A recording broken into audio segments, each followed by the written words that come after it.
December 16, 1959, 3:47 p.m. Walter Reed Army Medical Center, Washington, D.C. George Catlett Marshall, who led the world's most powerful army of 8 million soldiers. But his true greatness lay not in his power, but in his gentle heart. He was the general who decided the fate of millions, yet beneath his uniform, he carried the sorrow of a broken man and the weight of the soldiers.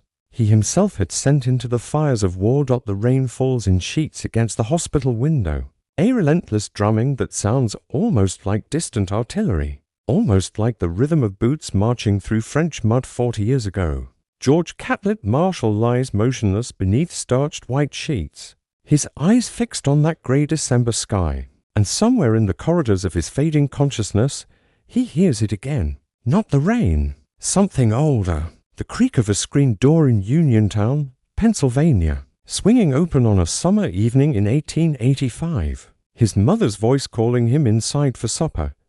He was born December 31st, 1880, at 11:45 p.m. in the final hours of a dying year, in a modest brick house where coal dust settled on everything like a permanent winter. Uniontown sat in the Allegheny Mountains of southwestern Pennsylvania, a town built on coke furnaces and the sweat of immigrant laborers. And George Catlett Marshall Jr. entered this world with the umbilical cord wrapped around his throat. His mother, Laura Bradford Marshall, always said he fought his way into life. Perhaps she knew then what he would become.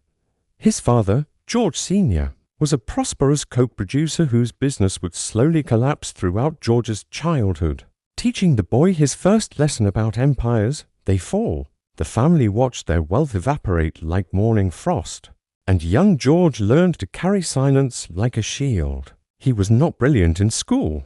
His older brother Stuart outshone him in everything: academics, athletics, social graces. George was the quiet one, the observer, the boy who sat in corners and watched how power moved through rooms. There is a photograph from 1890. George at 10 years old, standing beside his sister Marie in their Sunday clothes. His eyes hold something unusual for a child, a patience that borders on unsettling, as if he were already waiting for a war that had not yet been born. He decided to become a soldier at 14, not from romantic notions of glory, but from practical calculation. Stuart was attending the Virginia Military Institute, and George overheard his mother express concern that his younger brother would embarrass the family if he followed the same path. He stood outside the parlor door at 7:30 p.m. that evening, listening to her doubt him, and something hardened in his chest like cooling iron. He would prove her wrong. He would prove everyone wrong. Vimy accepted him in 1897, and the mountains of Lexington, Virginia became his crucible. The hazing was brutal, designed to break young men into soldiers. Upperclassmen forced him to squat over a bayonet for hours, the blades point inches from his flesh, his thighs screaming, his mind learning to divorce itself from his body's suffering. He never complained. He never broke. By his senior year, he was first captain of the Corps of Cadets, the highest honor a cadet could achieve. The boy his mother doubted had become the man who commanded. He married Elizabeth Carter Coles in 1902, a woman he called Lily, whose laughter sounded like wind chimes on a porch in late August. Their wedding was held at 2 p.m. in Lexington, and George wore his dress uniform with buttons polished until they reflected clouds. Lily had a weak heart, a condition doctors warned would worsen with time.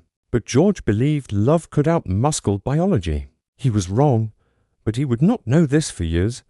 The army sent him everywhere. Fort Reno in Oklahoma Territory, the Philippines, where jungle rot ate at his boots and fever dreams showed him Lily's face, dissolving into rain. He learned to command men by first learning to listen to them. He discovered that soldiers followed not the loudest voice, but the steadiest hand. By 1906, he graduated first in his class from the Army Infantry Cavalry School at Fort Leavenworth, and his reputation as a tactician began its slow upward climb. But there is a letter from this period, written to Lily at 11 p.m. by candlelight in a Philippine outpost. That reveals the man behind the uniform. "I miss the sound of your breathing beside me in the dark," he wrote. "I miss the way you fold napkins into triangles. I miss the ordinary things. The extraordinary things can be found anywhere. The ordinary belong only to us. World War I arrived like a thunderclap in 1917, and Marshall sailed for France as a captain on General John Pershing's staff. He landed at St. Nazaire on June 26th, the smell of the sea giving way to the stench of a continent bleeding itself to death. Within months, he had proven himself indispensable, planning the movement of 500,000 men during the Meuse-Argonne offensive, the largest American military operation in history. One evening in October 1917, at approximately 5:15 p.m., Marshall did something that should have ended his career. General Pershing was inspecting the 1st Division and criticized the unit's commander, while Marshall stood nearby. When Pershing finished and turned to leave, Marshall grabbed his arm. He physically grabbed the arm of the most powerful American general in Europe. Staff officers went pale. Careers had been destroyed for less. General, there is something to be said here, and I think I should say it because I've been here the longest, Marshall said, and then proceeded to defend the division's commander, correcting Pershing's misunderstandings, challenging his conclusions. The room held its breath. Pershing listened, nodded slowly, and walked away. From that moment forward, he considered Marshall his protege. This was Marshall's gift and his burden. He could not stay silent when silence was the safer choice. Truth lived in him like a second heartbeat. The war ended. Marshall returned home to a wife whose heart was failing, beat by weakening beat. Lily had developed a thyroid condition that accelerated her cardiac deterioration, and George watched helplessly as the woman who had been his anchor slowly became translucent, as if she were already halfway to another world.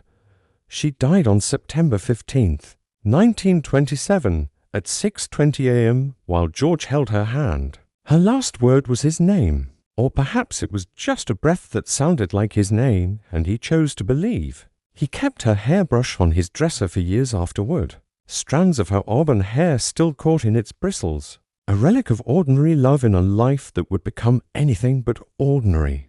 The grief nearly destroyed him. He threw himself into work at the infantry school at Fort Benning, where he revolutionized how officers were trained.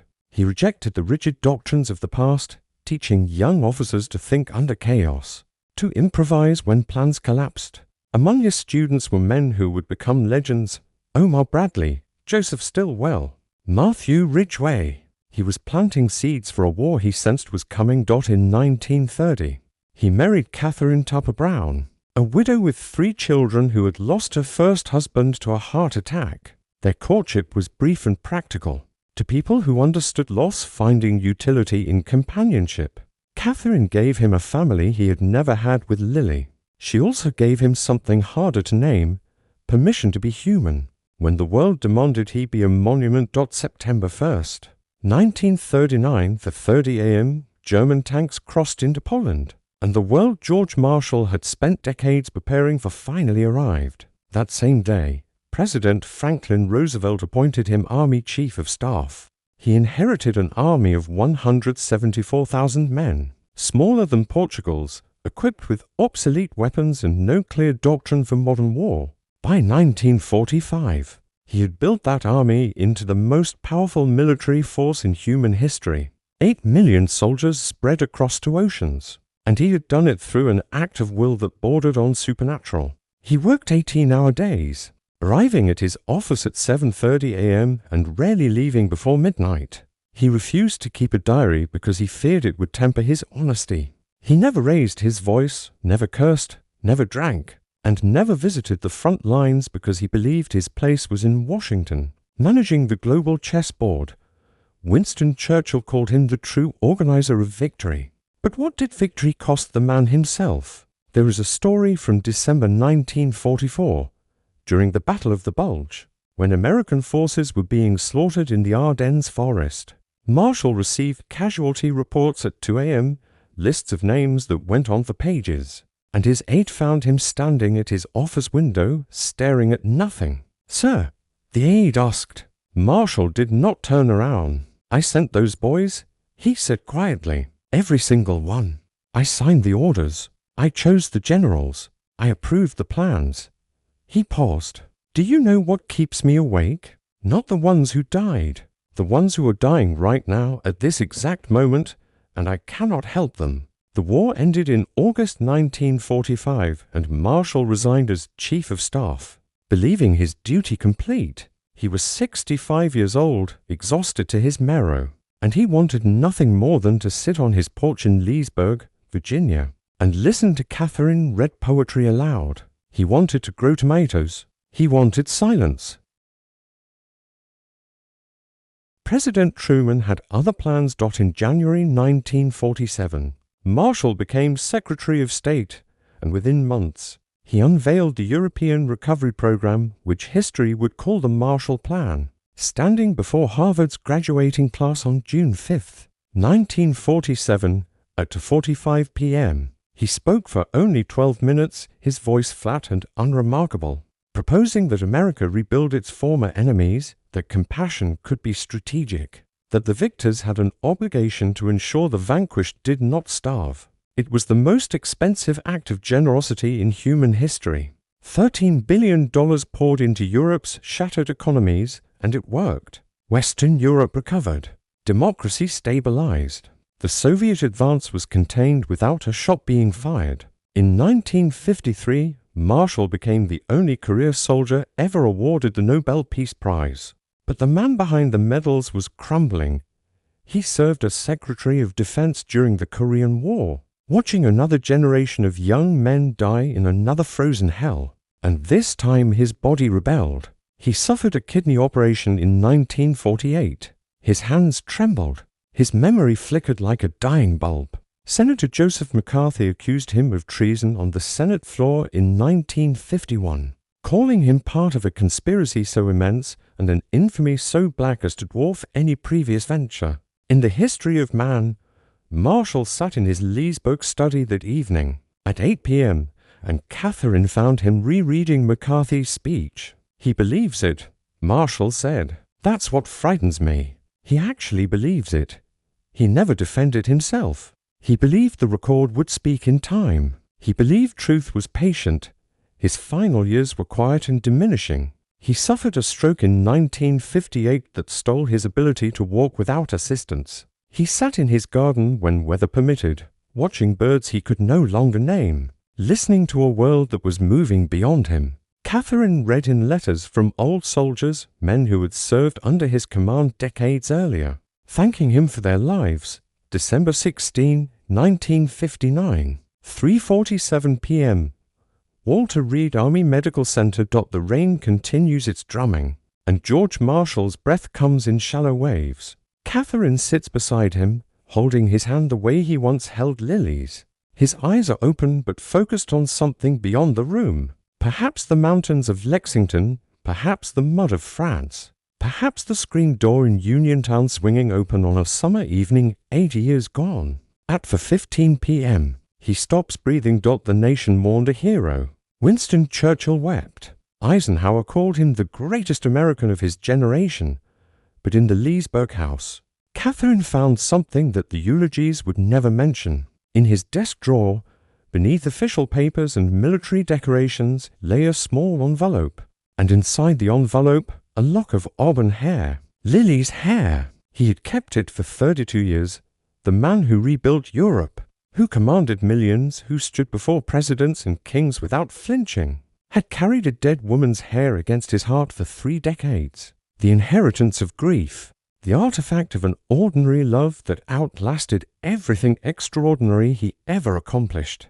The chair at his dining table remained empty. Catherine could not bring herself to remove it. Visitors would ask about it, and she would change the subject. Some absences cannot be explained. Some voids refused to be filled. In the years that followed, historians would debate his legacy. Was the Marshall Plan altruism or calculation? Did he enable to much military power or to little? Was his refusal to seek political office nobility or cowardice? The questions multiplied like echoes in an empty hall.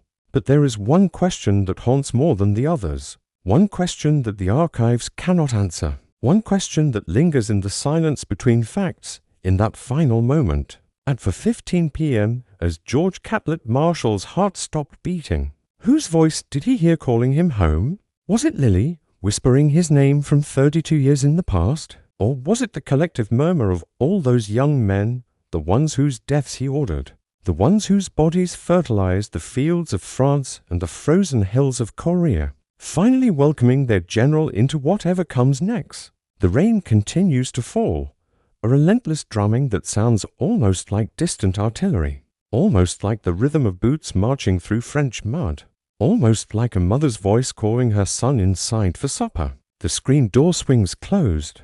The silence that follows is the only answer we will ever receive, and perhaps that is the only answer that matters.